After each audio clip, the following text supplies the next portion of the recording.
Profesor Cesariga, ¿qué tal? ¿Cómo está? Qué tal, Bruno? ¿Qué tal?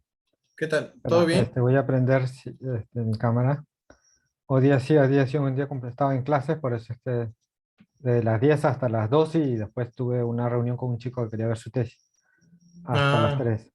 Estaba todo el día ahí. Pero ¿a qué hora empezamos? Ahorita, ¿no? sí, ¿le parece uno o dos minutos y iniciamos? ¿Está bien? Sí, pero ¿solo vamos a estar los dos o...? No, no, no. Siempre hago un par de minutitos para ver que todo esté bien, Ah, cámara, todo. ya, tú me Y avisas ahí si quieres 5 compartimos. minutos, 5 y 5. ¿Cuántos Ya, hay esperando? ahorita hay cinco, pero se van Son de la de la universidad. UTP. Sí, de Sí, la UTP. digo, ¿pues De son la alumnos UTP o...? hay, generalmente son estudiantes, pero Ujú. también se conectan profesores.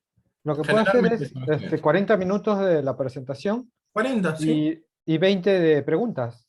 Sí, Bueno, ahí sí, he sí, puesto sí. algunos casos para preguntar, que me puedan preguntar también, ¿no? Sí, Igual ahí lo presento y les explico la dinámica. ya, Creo que ya. empezaste por YouTube. Creo que esto después lo suben a YouTube, me dijiste, ¿no? Si está de acuerdo, si Sí, no, sí, no sí, hay no, no, problema. no, no, no vería. Si es que Sí, todo, la señal está bien, no tengo problema. sí, está perfecto, está perfecto. Ya puede ¿Dónde estás compartir. ahorita? Voy a ¿En tu casa? compartir. Estoy en mi casa, sí, estoy en mi casa Ah, ahorita. Vine volando para poder ya, ¿tú llegar. querías que fuera un poco más tarde? Me hubieras dicho, No, yo no, no, normal. no, está bien, está bien. Nos acomodamos a la hora de los docentes, porque si salgo a las 5, 2 horas más o menos, entonces ya creo más complicado, 7, Claro, claro. aprox, 7, 7 y ¿Tú media. qué curso estás enseñando ahí? ¿Causalidad?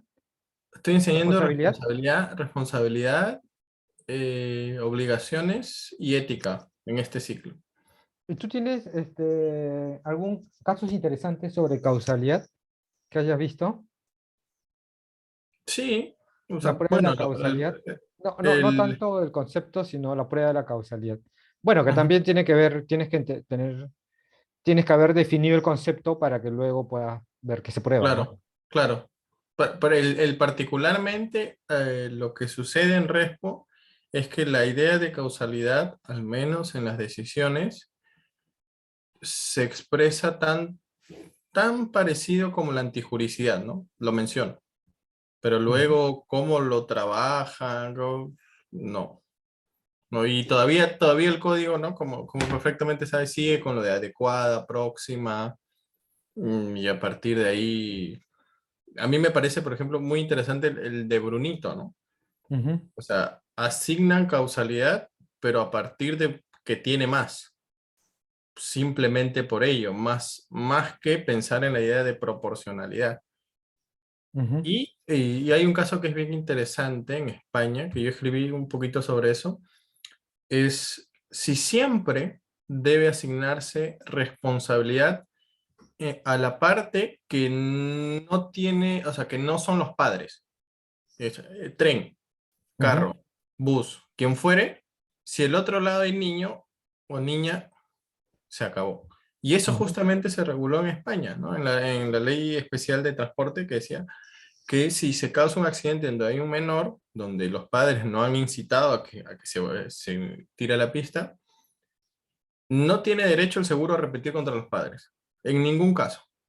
Ujú. Para mí era como, no me cuadraba eso. Es una cosa que se aleja de causalidad fáctica en sí, ¿no? O sea, ¿dónde estaba? Igualito se pregunta en el caso de Brunito, ¿dónde estaba la mano? No, no interesa. Ahí hay un menor. Y lo jalaron por los antecedentes del conductor del tren. No, él tenía antecedentes y a partir, pero no tenía nada que ver. Ujú. Pero esos son casos muy interesantes también en porcentajes en las empresas, ¿no? Sobre todo de asbesto, que creo que pasa en Estados Unidos, porcentajes, ¿cómo asigno responsabilidad? A partir que trabajó más años en esa empresa, más Eso es porcentaje. más que causalidad, es una distribución, ¿no? Ujú, sí, sí, porque Eh, buscan la causa y a partir de ahí dicen, ¿dónde trabajas? Ah, trabajaste ahí. Y a partir de ahí asignan ya, 20, pero 30, eso no 40. tiene nada que ver con la causa natural, ¿no? O sea, no Ujú, estás diciendo, bueno, como no sé quién puede ser, voy a distribuir claro, el. Como me es claro, difícil claro. saber efectivamente quién causó, Sí, voy a distribuir la responsabilidad. Ujú. Sí, Puede sí, estar sí. bien, no, no digo que no, pero creo que llamar causalidad a eso sería Ujú. ir contra el uso usual del término, ¿no? Claro, claro. Sí, a mí o sea, me ha llamado y me sigue sonando el caso cuando hay menores. Ujú, Me parece ahí que el análisis, y por eso es que en el anteproyecto dicen que los jueces se utilicen, o sea, ya no hay idea de causa adecuada próxima, pero la pregunta es, si no se han venido desarrollando las teorías, al menos es lo que yo creo, ¿cómo abrimos el abanico? ujú. Claro, Pero claro. bueno, Ya, es bacán, una idea. bacán. Es Ujú. una idea, pero ya, vamos a iniciar, yo lo Tú me presento. avisas y ya empezamos si Sí, sí, quieres. sí, yo voy a Ya. admitir a todos ya y iniciamos, ¿sí? Sí, sí. Ya, perfecto. Estoy admitiendo.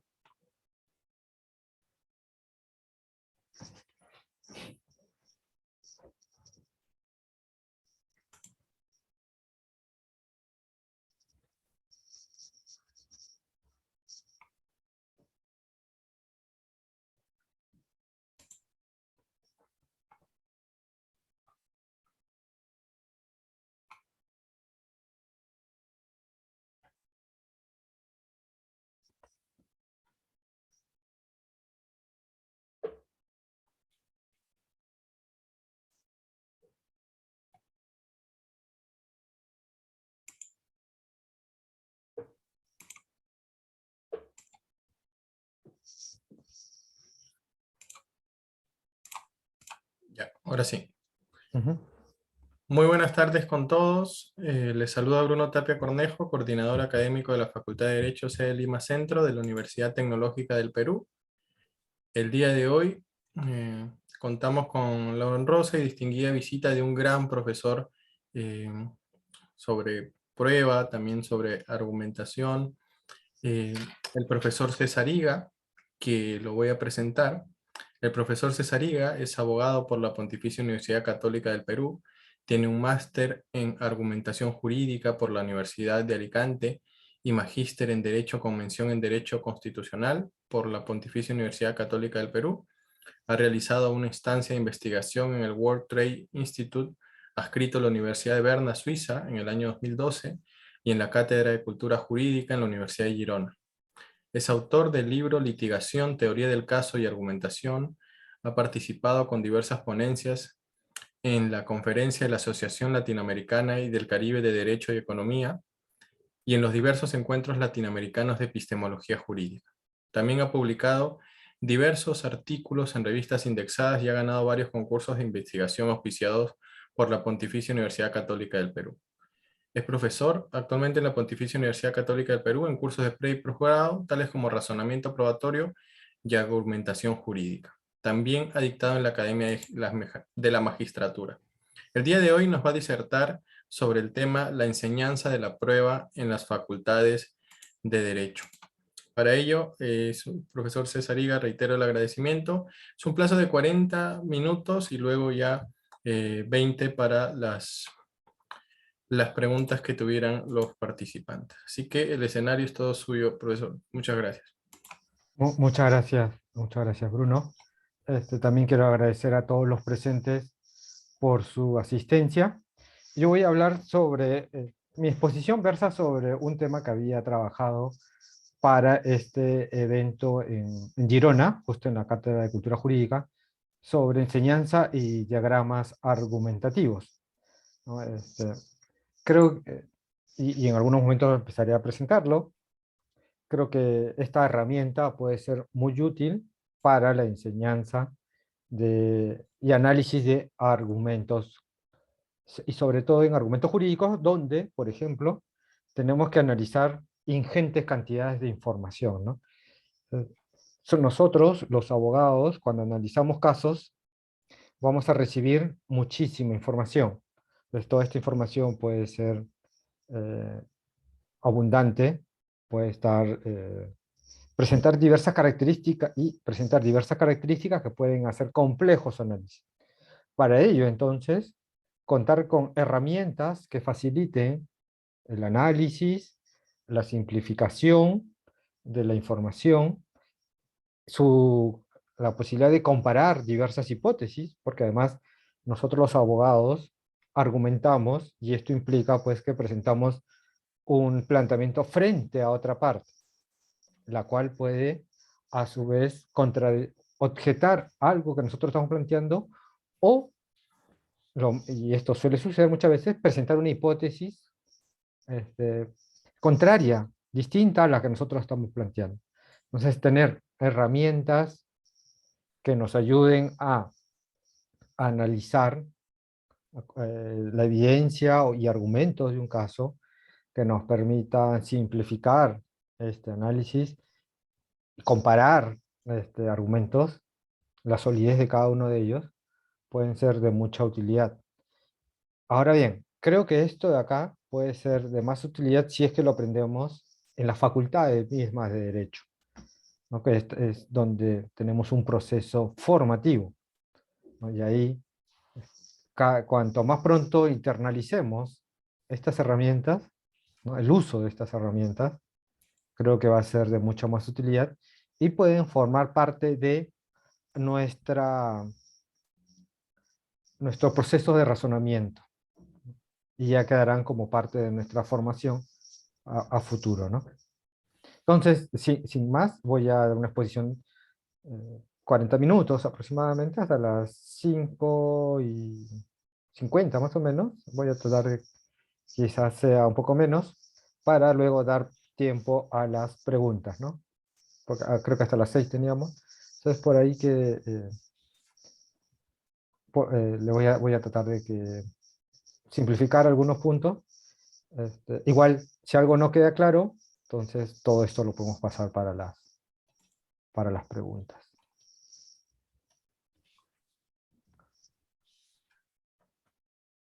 Ya, entonces acá, como les había dicho, voy a hablar sobre la importancia de los esquemas y cómo vamos a ver en unos momentos cómo ello puede ayudarles a ustedes en el análisis de argumentos, ¿no?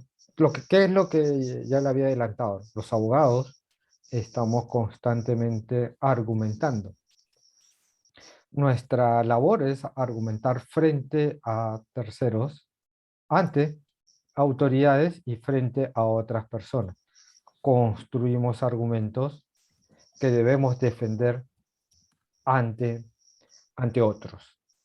Entonces, una herramienta muy útil para esta tarea, para que pueda ser fácilmente entendible y comprensible, este, creo que son los esquemas de argumento, ¿no? Donde uno puede mostrar una estructura de todo el razonamiento que sigue para sustentar un determinado punto de vista, ¿no?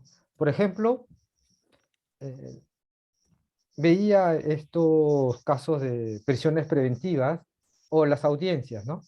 Claro, y uno a veces, imagínense, toda una discusión que empezaba a las 10 de la mañana y terminaba a las 6 de la tarde, y los abogados hablaban, y en realidad es muy difícil seguir, ¿no? Toda la argumentación, ¿no? Hablaba 4 horas el fiscal, 4 horas la defensa, 8 horas.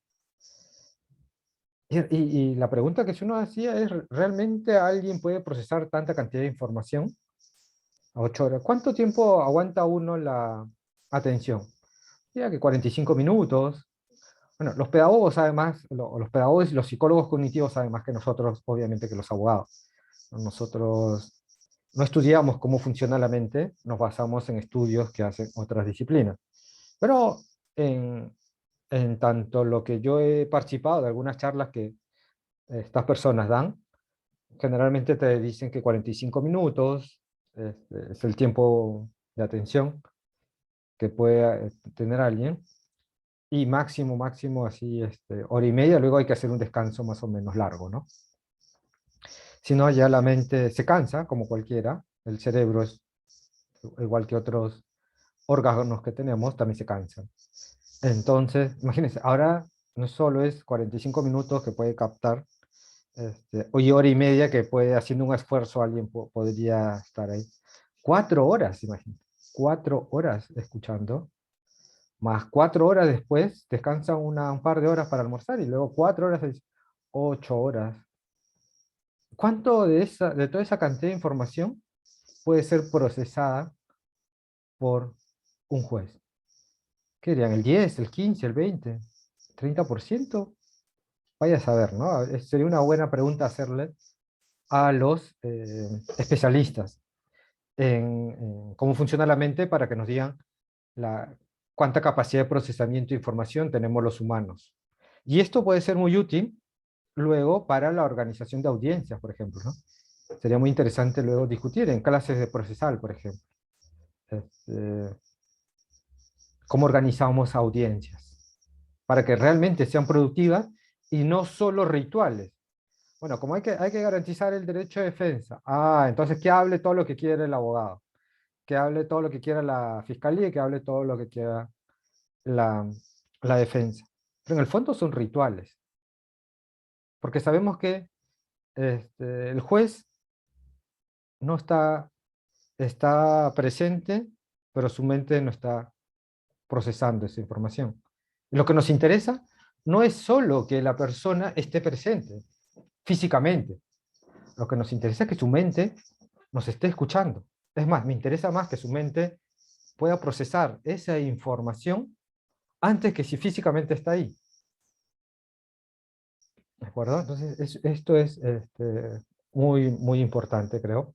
Y una herramienta que creo que puede ayudar a simplificar ingentes cantidades de información es esto, donde nos muestra todo un patrón, una forma, cuál es el esquema de razonamiento que hemos seguido, donde aparece la conclusión y todo el conjunto de razones, y con cómo cada una de ellas se ha concatenado de manera tal que nos permite ver cómo, cómo se ha llegado o cómo se justifica la conclusión, el punto de vista que se defiende.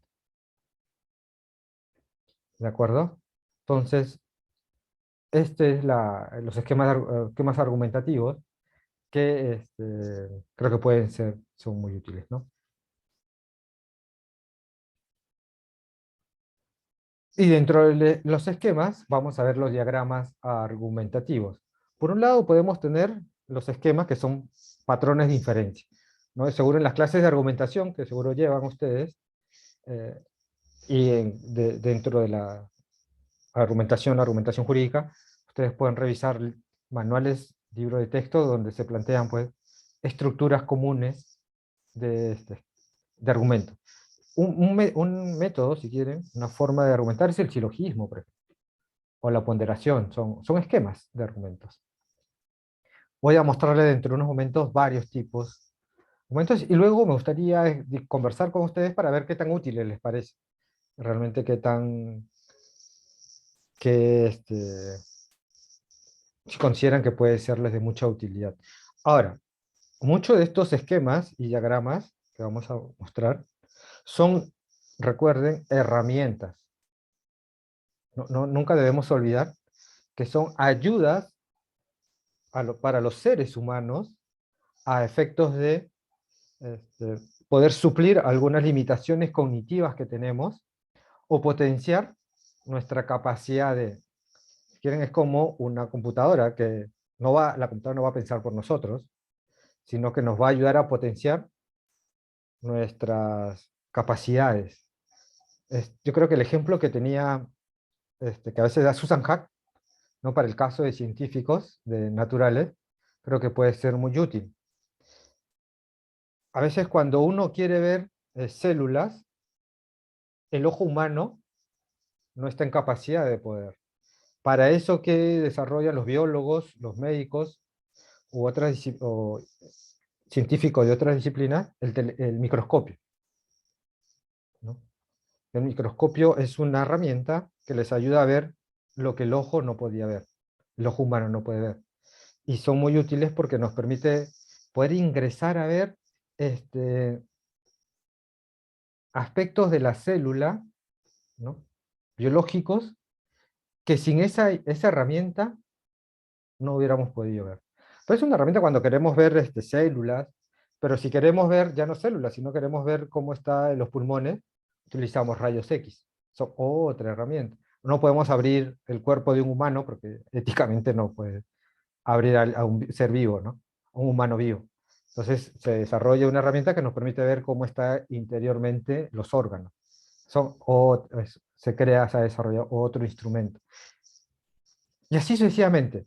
Entonces, claro, preguntarnos qué queremos observar y con qué herramientas podemos desarrollar para lograr eso.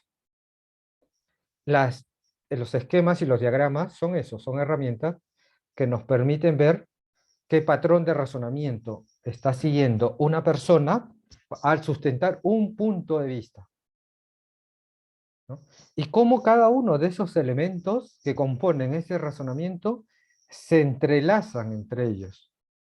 Y qué se ha hecho en cada fase del razonamiento, o qué ha hecho esta persona al razonar, al sustentar un punto de vista. ¿Qué criterios? ¿No? Esta persona ha sido paso 1, paso 2, paso 3, paso 4, y ha tenido en cada fase de su razonamiento estos criterios. Claro, esto es muy importante porque nos ayuda a saber, esta persona todo lo que ha hecho, y en cada fase ha hecho esto, tal, tal, tal. De modo tal que luego nosotros, los terceros, que queramos evaluar, analizar y evaluar ese razonamiento, entonces podamos seguir eso de ahí. De acuerdo, este es la principal, creo que las ideas iniciales de lo que estaba conversando. Los diagramas argumentativos son gráficos que permiten representar visualmente la estructura de un argumento. ¿Cuáles son, son sus elementos, los elementos del argumento, y el tipo de relación que existe entre cada uno de estos? La técnica para diagramar es usado para, lo que queremos es representar la estructura de un razonamiento en un discurso. Lo importante es, queremos graficar un diagrama donde se muestre visualmente cómo ha razonado. ¿Y esto por qué facilita? Porque nosotros los humanos somos seres muy visuales, ¿no? Una imagen puede valer, me valgo de esta expresión, una imagen vale más que 1000 palabras. Este, nos permite entonces en una sola imagen ver el patrón, ¿no? Claro, acá ya entrando un poco a ver cómo se puede desarrollar esto. Como bien dice Walton, la pregunta que trata de responder la diagramación de un argumento consiste en saber cuál es el argumento. Para ello es necesario identificar primero el punto de vista, y esto es muy importante, ¿no? Aprender todos que cuando nosotros vamos a defender algo, nosotros vamos a... Siempre es muy importante identificar el problema, la pregunta que queremos resolver y cuál es el punto, la respuesta que estamos defendiendo o que consideramos que responde esta pregunta. Nos vamos a decir que la pregunta es, si Abencia Mesa instigó a Pedro Bumanchur a matar a Liz Delgado, ¿no? La respuesta va a ser, nosotros vamos a defender, la fiscalía defiende que sí, ella instigó desde el punto de vista que va a defender. La defensa puede decir, Abencia Mesa no instigó. Entonces, ya ahí queda claro, ese es el punto de vista. Ya sabemos cuál es la pregunta que ambos tenían que responder y cuál es el punto de vista que cada uno de estos da. Y luego podemos preguntar cuáles son los argumentos, las razones que apoyan esos puntos de vista. Vámonos por el lado de la fiscalía. Este dice que sí se hizo tal cosa, entonces ¿cuáles fueron conjunto de premisas? Ya. Entonces podemos esto hacerlo en una hoja, identificando la respuesta y el conjunto de... ¿no? B es tener el listado de razones. Y lo tercero es ver, ya, y este conjunto de premisas, cómo se entrelazan entre ellos para justificar el punto de vista que voy a defender. Pues yo puedo tener un listado, pero tengo que ver luego cómo cada uno de ellos se entrelazan para defender el punto de vista que se está sustentando. ¿De acuerdo? Entonces, otro autor, siguiendo Whately, uno debe identificar primero la conclusión, porque es en torno a la conclusión que luego van a girar todos los demás argumentos. Todas las razones tienen que servir ¿para qué? Para apoyar el punto de vista que se va a defender. ¿De acuerdo? Y después, en un razonamiento hacia atrás, ver cuáles pueden ser las premisas que pueden servir de soporte a la conclusión. La pregunta que podemos hacernos es, ¿qué premisas pueden apoyar esta conclusión? Claro, podemos luego hacernos más preguntas, ¿no? ¿Este conjunto de premisas es suficiente para apoyar esto? ¿No? ¿Qué premisas vamos a utilizar para apoyar esto? Entonces sacamos el listado. Luego, ¿cómo se concatenan estas premisas? ¿Y este conjunto de permite justificar esta conclusión? Son preguntas que uno se puede ir haciendo, ¿no?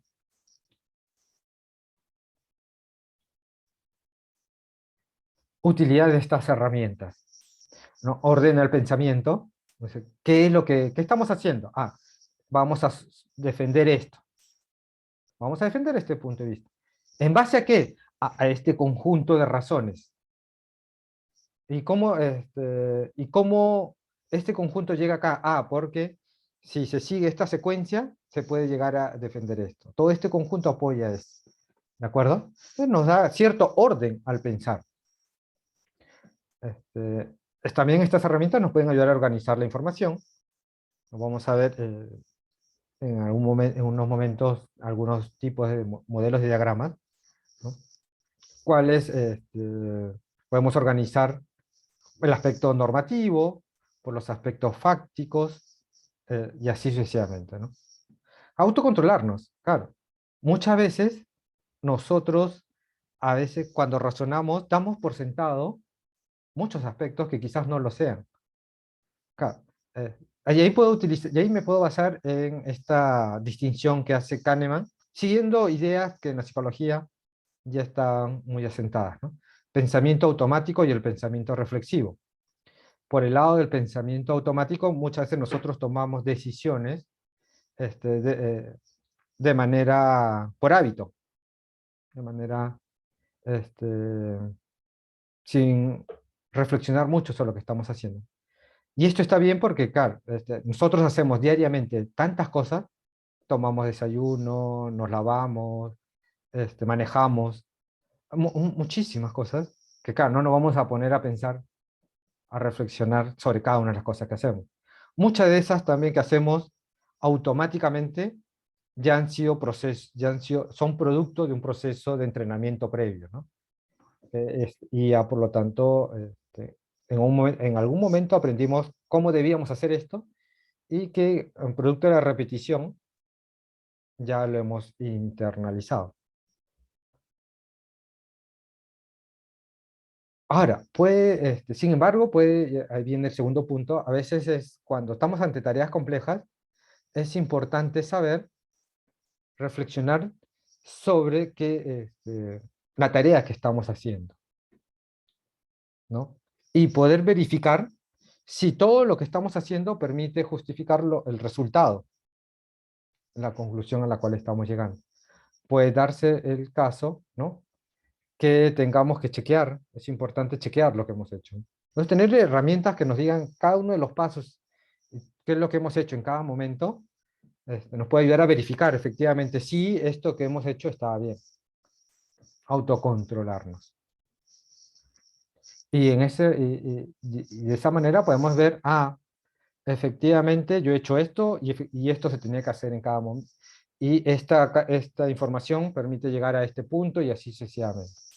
O podemos decir, no, acá creo que acá hay algo que no cuadra, hay que volverlo a revisar.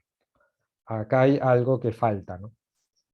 Es no tener mecanismos que nos ayuden metodológicamente a reflexionar, a verificar lo que hemos hecho es muy importante. Control intersubjetivo.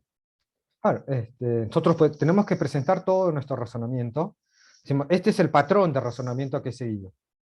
Y acá ustedes pueden ver, si quieren visualmente, este es el diagrama. Entonces, claro, los terceros pueden seguir cómo hemos razonado, todo lo que hemos hecho. Y por lo tanto pueden analizar y evaluar. Y ellos pueden determinar, ya sin que yo les diga, si ellos también pueden chequear si llegan al mismo resultado que uno mismo ha llegado. O por el contrario, pueden plantear algún tipo de dudas o algún tipo, o negar, decir, oye, eso no permite llegar hasta acá. He revisado todo lo que has hecho y acá hay errores, y acá hay problemas en tu razonamiento. O acá falta complementar algo. Entonces, esto facilita. Claro, cuando uno es bastante transparente sobre todo su proceso de razonamiento, te le facilita el análisis, la crítica y análisis por parte de otros. Y facilita la imaginación, ¿no? A veces necesitamos, pues, creo que, a veces necesitamos hacernos preguntas imaginativas cuando, por ejemplo, falta información o líneas de tiempo, ¿no? Donde uno va viendo la secuencia de eventos y preguntarnos qué puede estar explicando toda esta secuencia de eventos. En un momento conversábamos sobre causalidad. Y claro, a veces es importante ver toda la secuencia de eventos y ver qué puede explicar estos ciertos fenómenos que se han observado en la realidad. O sea, primero necesitamos ver, ¿no? Qué eventos, cómo se han producido y luego a partir de ello ver qué puede generar. Eso nos puede ayudar a generar hipótesis o, o a buscar elementos que de repente consideramos que debían estar, pero que no aparecen. Hay algo ¿no? que puede estar explicando estos fenómenos. Esta herramienta creo que tener estas herramientas nos ayuda a esto. Acá me baso en en algo que ya mencionaba, que le decía de Susan Hack, ¿no?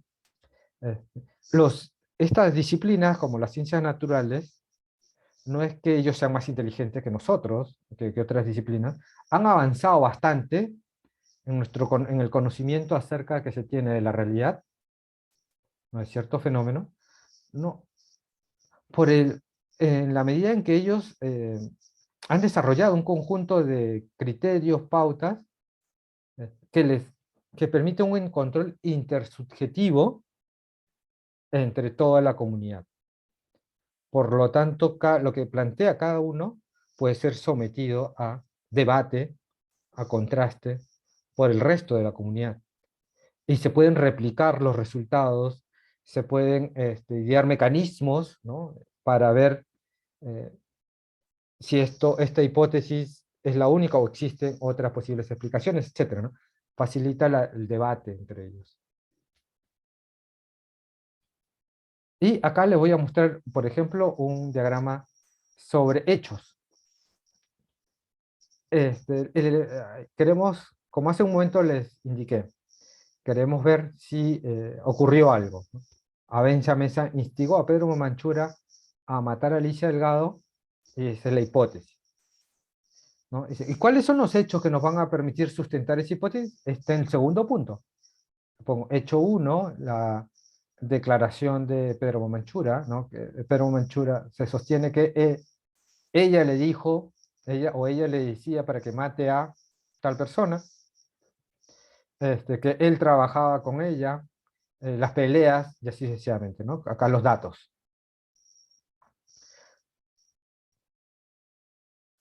Luego, el medio probatorio, para acreditar cada uno de estos hechos.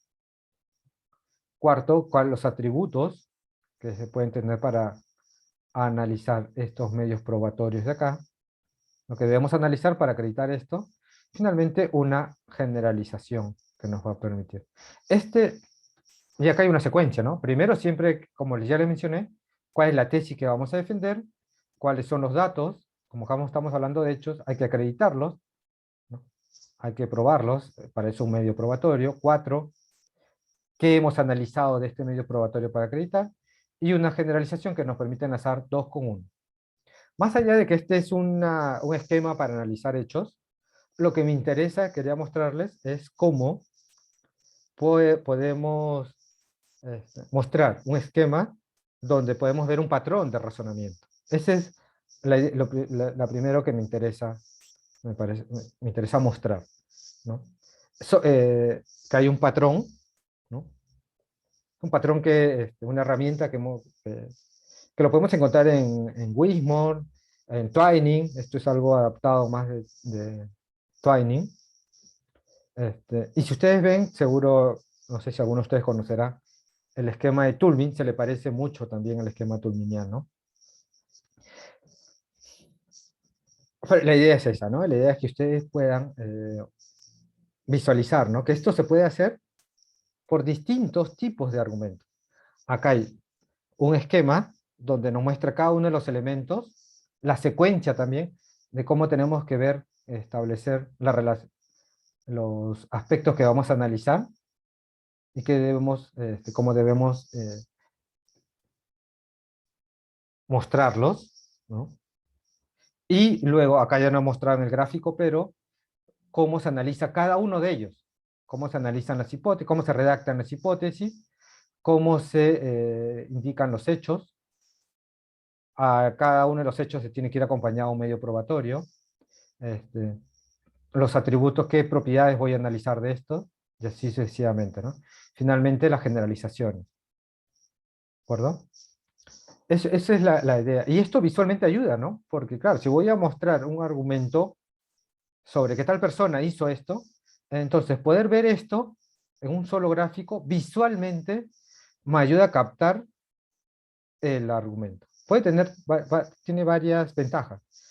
Por un lado, a la persona, al alumno, al estudiante, o a la persona que está aprendiendo, que quiere mostrar cómo está razonando, le permite sintetizar, ¿no? Entonces, luego discriminar lo que realmente es útil de lo que no es. Tercero, te permite ver la relación que existen, cómo se concatenan cada uno de estos argumentos.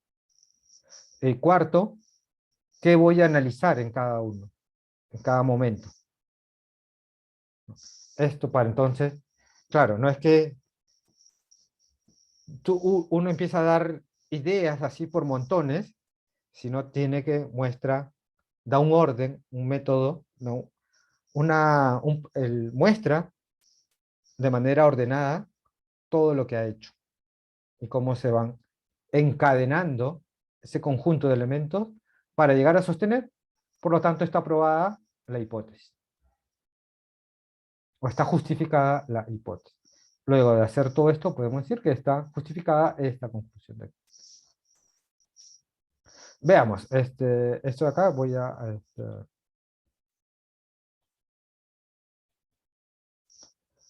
por ejemplo, acá, ¿no? Este es una estructura de un razonamiento que se hizo la Corte Superior.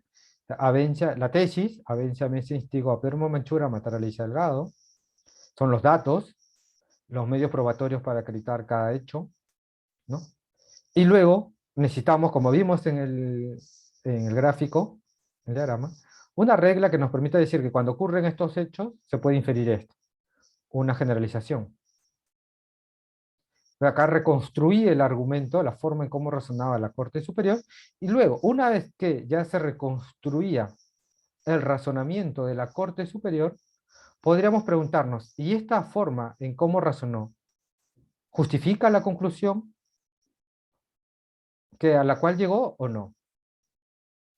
Ya ya hemos representado el argumento. Y creo que esta tarea para la Facultad de Derecho puede ser muy útil. Saber cómo están razonando, cómo razonan nuestros jueces o nuestros fiscales, nos va a permitir saber primero cómo miran o cómo ven los casos, cómo piensan esas personas. Y luego podemos pasar a un segundo momento crítico. ¿Y esta forma en cómo razonan estas personas es correcta o no? Y claro, esto luego nos puede ayudar a evaluar cuáles son, cómo piensan los fiscales, los jueces que nos juzgan o que nos investigan a nosotros las personas, ¿no? Y ver luego si es que algún tipo de mejora, capacitación, cambios se tienen que darse respecto de este grupo, ¿no? Ahora, esto es como el diagrama general, podemos luego entrar a un análisis microscópico. como le decía, digamos, he agarrado un segmento del razonamiento. Luego podemos analizar por segmentos. Yo tenía todos estos datos, pero vamos a centrarnos en una parte. Entonces, la tesis, acá, ella hizo esto. ¿Cuál es el dato? Ah, este es dato. Avencia Mesa es una persona con cambio brusco de este dato, de acá. Según estos jueces, le permite llegar a sustentar esto de acá, justificar. Pero luego, como hemos visto, la pregunta es, ¿y de este dato cómo se puede inferir esta conclusión de acá? Porque algo tiene que haber, ¿no? ¿Esto para qué sirve? Para luego explicitar la generalización, la regla por la cual alguien puede decir que si a partir de este dato se puede realizar esta inferencia, ¿no? Graficamos. En este caso, ustedes van a ver que no, ese ejercicio no lo hizo la Corte. Acá, más bien, ya nosotros pues, nos forzamos a exigirle, a preguntarnos qué pudo haber estado pasando por la mente de esta persona para que de 2 llegue a 1. Hasta cierto punto, y esto, acá, esto podemos discutirlo, es un ejercicio especulativo, pero especulativo porque los propios jueces no lo hicieron. Muchas veces nosotros mismos hacemos inferencias implícitas o rápidas, automáticas, como dijimos hace un momento, porque algo nos puede parecer evidente, ¿no? Dice, Sócrates es hombre, por lo tanto Sócrates es mortal. ¿Cuál es la premisa implícita ahí? Todos los hombres son mortales. Como Sócrates es hombre, Sócrates... y a veces solo decimos dos premisas. Luego pero alguien puede preguntar, ¿y cómo, por qué de que Sócrates es hombre sabes que es mortal?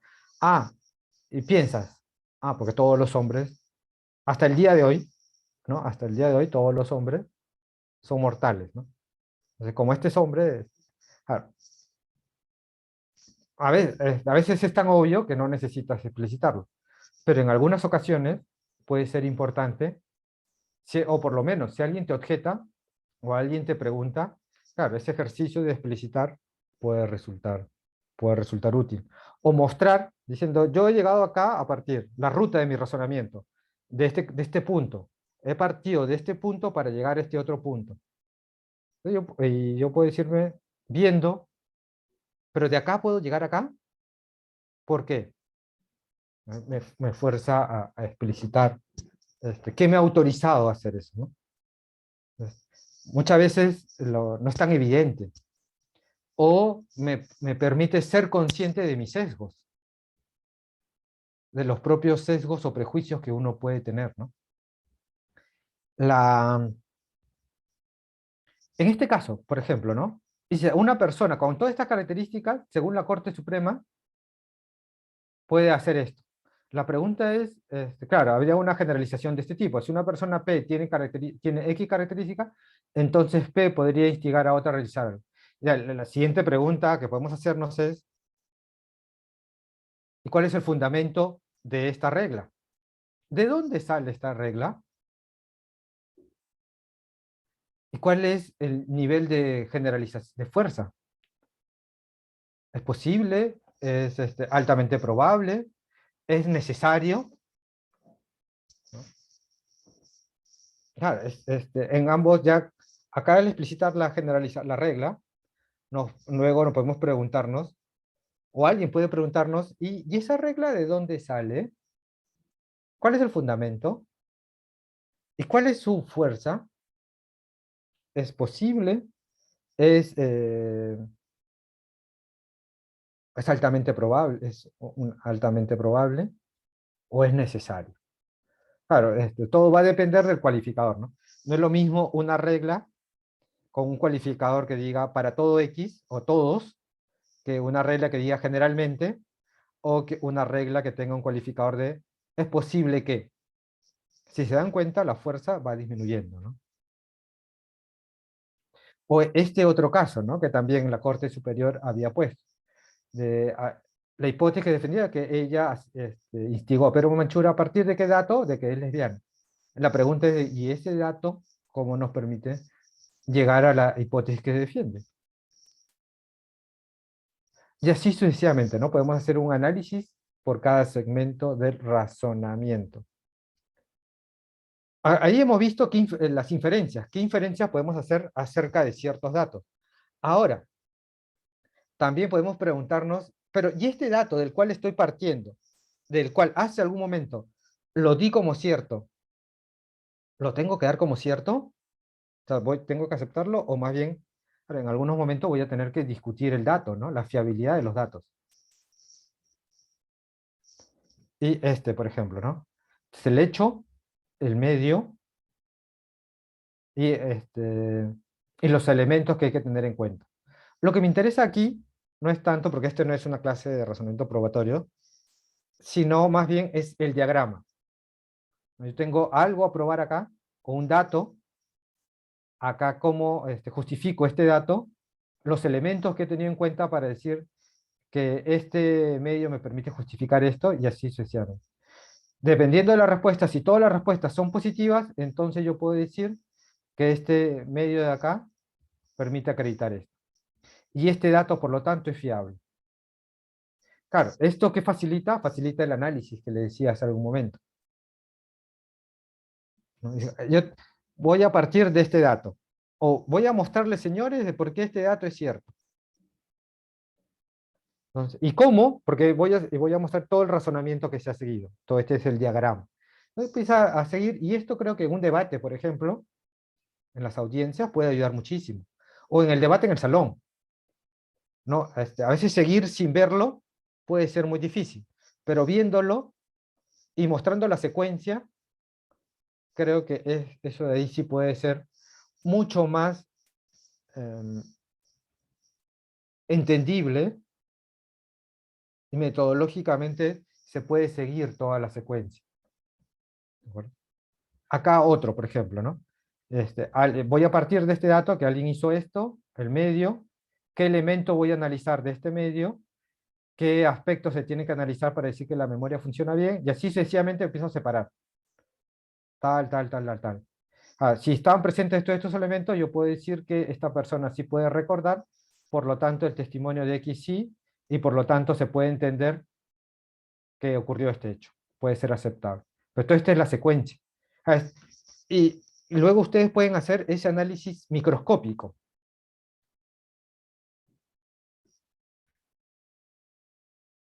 Este es un análisis, acá solo me interesa mostrar cómo se utiliza la palabra corroboración y los esquemas que se han establecido por parte de la teoría lógica sobre cómo se utiliza la corroboración y qué estructura lógica hay detrás de cada uso. No, no voy a entrar a discutir, porque esto no es una clase sobre corroboración, etc. Sino mostrar que detrás del uso de ese término hay distintas estructuras lógicas. Y que es importante reconocer qué se está haciendo o cómo se está razonando en cada uso de la palabra.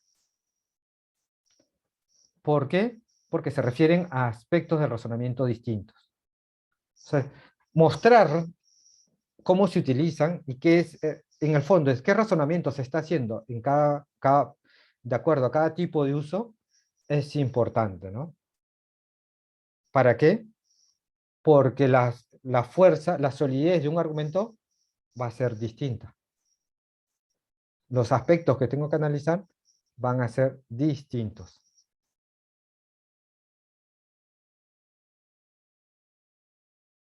Bueno, hay otras herramientas que ya no voy a entrar a ver, como líneas de tiempo, esquemas, matriz comparativa de hipótesis. Todas estas herramientas yo creo que son de mucha utilidad, ¿no? Si ustedes les he mostrado varios tipos de estos esquemas, pero creo que esto puede ayudarnos a ver secuencia de eventos, esquemas, ¿no? Si quieren la estructura lógica de argumentos, luego comparar argumentos, ¿no? Porque muchas veces lo que tenemos que hacer es, oye, en el derecho es dialógico, debaten dos personas, por lo tanto, tener herramientas que me ayuden a comparar la solidez de cada argumento es muy útil. Este, y mapas lógicos de cómo se concatenan cada uno de los elementos, ¿no? ¿Qué es lo que quería mostrarles entonces? Uno, para, dentro del derecho nosotros presentamos muchísima información cuando se analizan resoluciones, casos, o se construyen casos, hay muchísima información. Entonces, como pueden, esta abundancia de información, tener herramientas que nos ayuden a cómo ordenar toda esta información para mostrar cómo se concatenan ellos para defender una hipótesis, un determinado punto de vista, es muy importante. Dentro de ellos se han establecido herramientas como estos diagramas,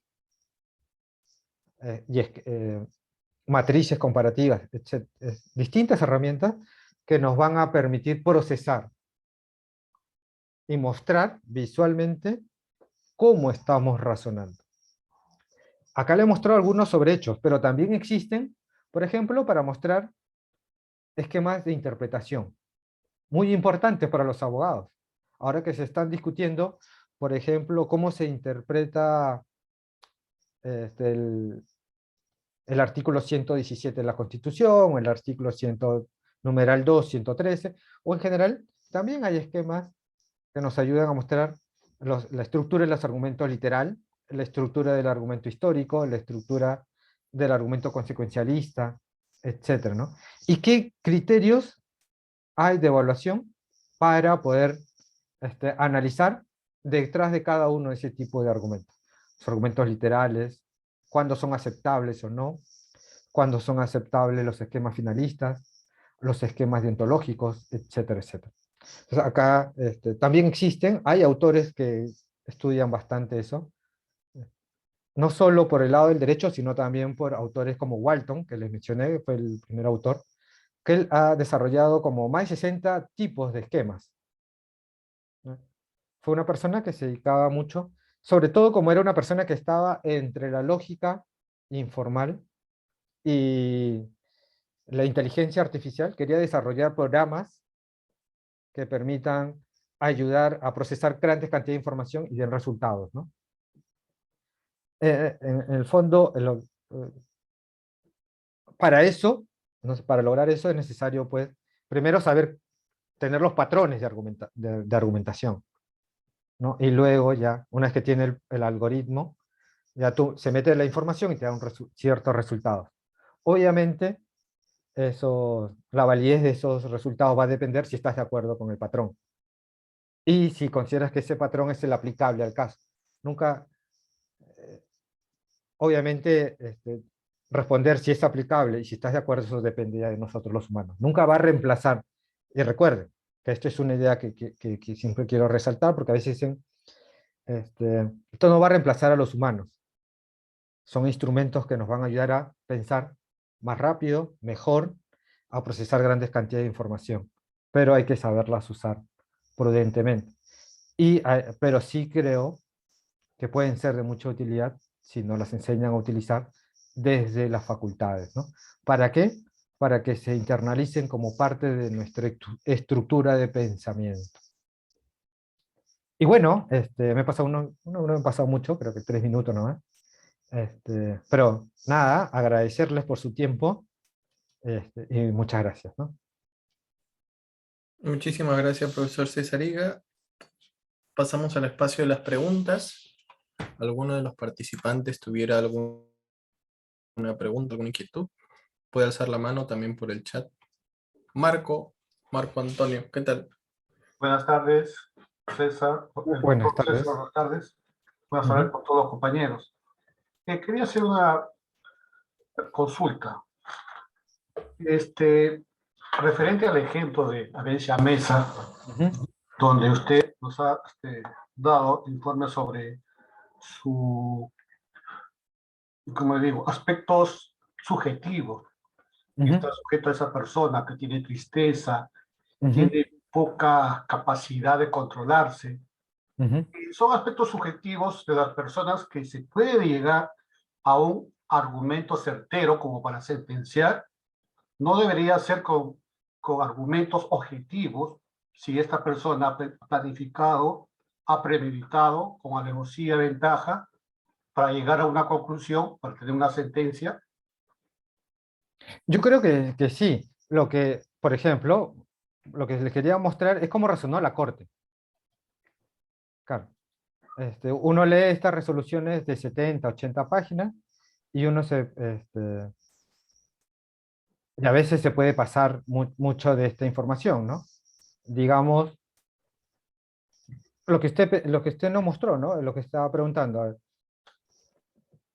Este hecho se tuvo por cierto, y nadie lo discutió, ni ella misma lo discutió. Se partió de que estas características personales eran ciertas. Pero claro, la pregunta que acaba de mencionar, ¿cómo de este dato, ¿no? ¿Cómo a partir de este dato se puede llegar acá? Es una buena pregunta. Una pregunta que deben responder los magistrados, ¿no? Una pregunta que me gustaría que me respondan los magistrados, que nos digan, ¿no? No que lo dejen implícito. Haciendo esto, ¿no? Mostrando, a ver, nosotros estamos partiendo acá y llegamos acá. ¿Cómo llegamos de acá a acá? Ah, porque tenemos una regla, una generalización que nos dicen que alguien que tiene estas características puede hacer esto, o podría hacer esto. Entonces, claro, al diagramar, al esquematizar esto, nos ayuda a mostrar de dónde partimos para llegar a un lugar. Luego, la pregunta que sigue es, ¿y se puede partir de esto porque tenemos la siguiente regla? Las personas con estas características pueden hacer esto. Luego podemos pasar a preguntarnos, claro, ¿y cómo saben cuál es el fundamento de esa regla? ¿Cuál es la fuerza de esa regla? De esa generalización, ¿no? Entonces, el ejercicio era solo era mostrar eso. Mostrar cómo podemos analizar un argumento y todas las preguntas que luego podemos hacernos al analizar el argumento. Y luego, viendo las respuestas que nos dan, podemos determinar si ese argumento, si esas respuestas son sólidas o no. Creo que este es la importancia de hacer el ejercicio. Yo creo que no, no soy psicólogo, pero yo creo que alguien con estas características que están acá no podría hacer esto. Podríamos incluso preguntarnos, ¿quién puede darnos información que alguien con estas características puede hacer esto? ¿Qué disciplina nos puede ayudar? Ah, entonces vamos y buscamos a los expertos para que nos digan eso.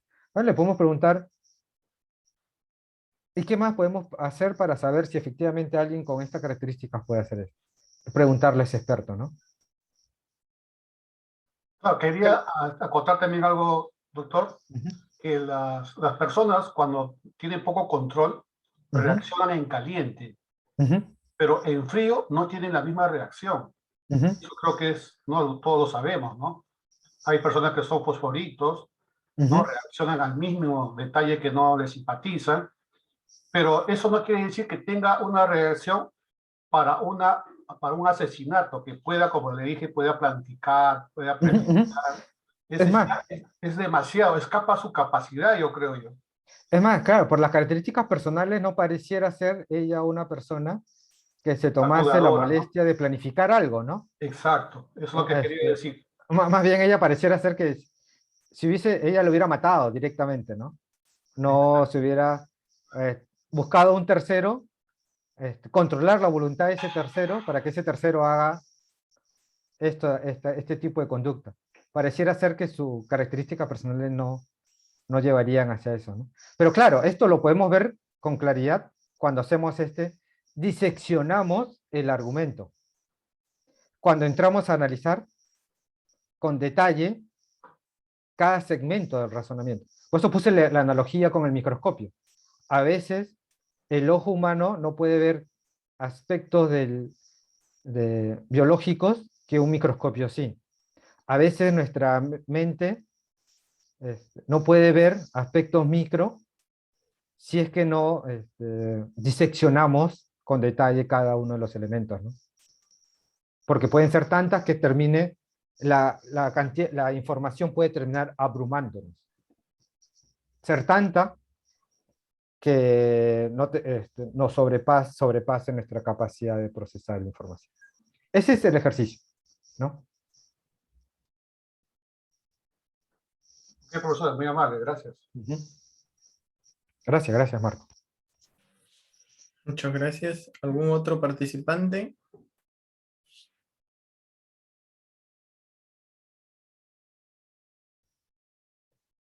Hola.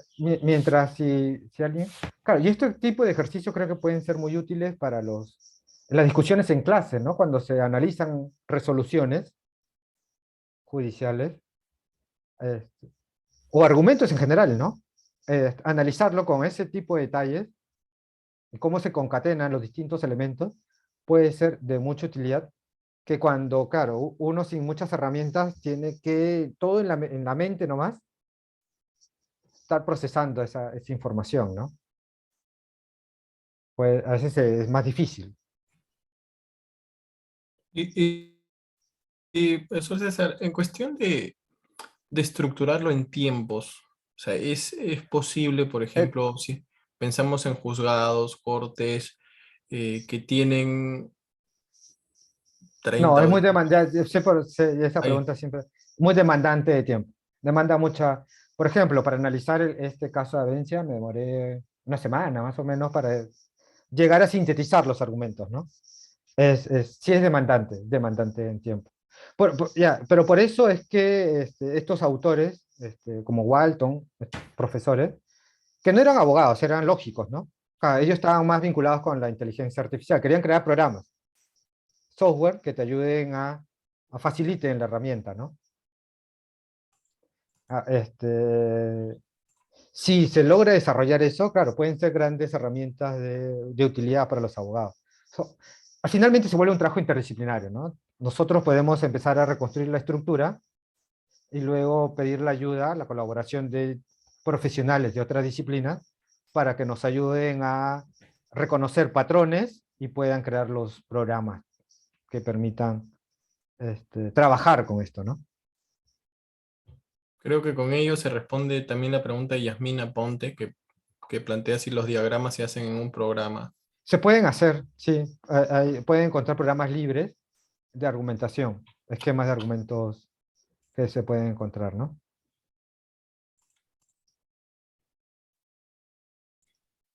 Y en el tema, yo pensaba en el título de ponencia y me venía a la mente si es que es necesario replantear a futuro la idea de teoría general del proceso, tiene que ser llevado teoría general de la prueba o basta un módulo para que dentro de teoría general de la prueba, perdón, del proceso, hablen sobre la prueba y con ello ya se tendrían mayores luces. O es un tema que Es- requiere solo un curso, ¿no? no, que yo creo que son distintos. Ujú. Este, por un lado está el proceso, las reglas del proceso y cómo diseñamos un proceso que nos permita tomar decisiones, pero por otro lado está cómo razonamos sobre la información que nos traen las partes, pero son dos cosas distintas, ¿no? Una cosa tiene que ver con el razonamiento y otra es cómo organizamos un marco institucional para discutir sobre esos razonamientos. Son dos aspectos distintos. Y esto lo planteó muy bien Wigmore, por ejemplo, en 1913, en un artículo donde decía, los abogados se han dedicado mucho a discutir, a analizar las reglas de la prueba, pero poco nada sobre cómo razonar sobre la prueba o sobre la información que vamos a obtener de las pruebas. Cuando las dos cosas son muy importantes, ¿no? Porque el proceso es un marco institucional donde discutes, pero tienes que saber cómo discutir sobre esos argumentos que te plantean. Y ambas cosas resultan importantes, ¿no? No es que uno tiene que estar incluido, son distintas, pero son necesarias conocer para la toma de decisiones adecuadas.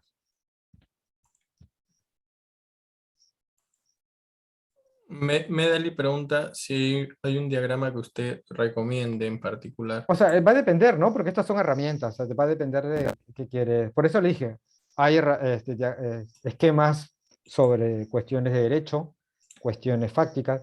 Va a depender de qué quieres analizar, cuál es el problema, y entonces utiliza la herramienta que te sea más útil para esa herramienta, ¿no? En general, todo lo que se plantea en teoría de la argumentación puede ser de mucha utilidad, ¿no? Porque los teóricos de la argumentación general se han dedicado a diseñar eso. Bien, Si un muchísimas gracias. autor, si quieren, un nombre, Douglas Walton, por ejemplo. Bien, profesor Cesaría, muchas gracias. ¿Alguna pregunta adicional para el profesor, por favor? Me parece que todo ha quedado claro, o al menos con la curiosidad de abordarlo desde esta panorámica. Ujú. Profesor Cesariga, permítame por favor un segundito. Ya.